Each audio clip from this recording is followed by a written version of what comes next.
大家好，欢迎来到时光部，我是艾玛。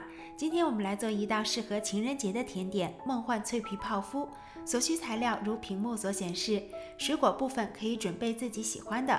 首先做酥皮部分，将糖粉过筛，黄油隔水加热融化，倒入糖粉中，搅拌至丝滑。这个时候呢，可以明显感觉到质感发生了变化。筛入低筋面粉，搅拌均匀，一直到没有干粉。滴入4至5滴红色食用色素，揉匀。如果不想做彩色的呢，可以不用加。用保鲜膜包住面团，形状可以随意发挥，我做的是心形的，然后放入冰箱冷藏1小时。接着呢，我们再做泡芙体的部分，将牛奶、黄油和糖粉一起加热到融化沸腾后，再加入低筋面粉，搅拌2分钟，直到没有干粉。那注意呢，全程都要用中小火。面团放入盆中，放置到温度不烫手后，就可以加入鸡蛋。那每一个鸡蛋呢，要完全搅拌均匀才可以加下一个。一定要时刻注意面团的粘稠度，如果在做的过程中面团较稀，那第3个鸡蛋要酌量的添加。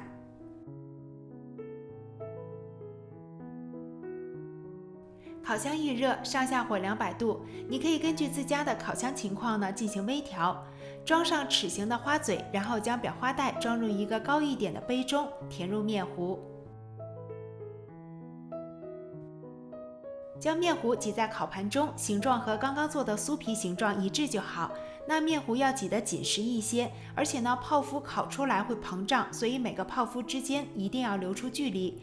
那取出冻好的酥皮，切成薄片。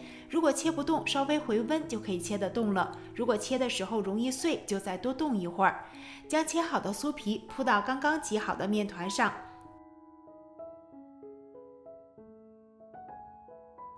放入预热好的烤箱，要放在烤箱的中下层。200度烤10分钟后，再转入165度或160度烤15至20分钟。要时刻注意表皮的颜色，不要烤糊。奶油打发之前呢，一定要冷藏。如果你的室内温度比较高，也可以隔冰水操作。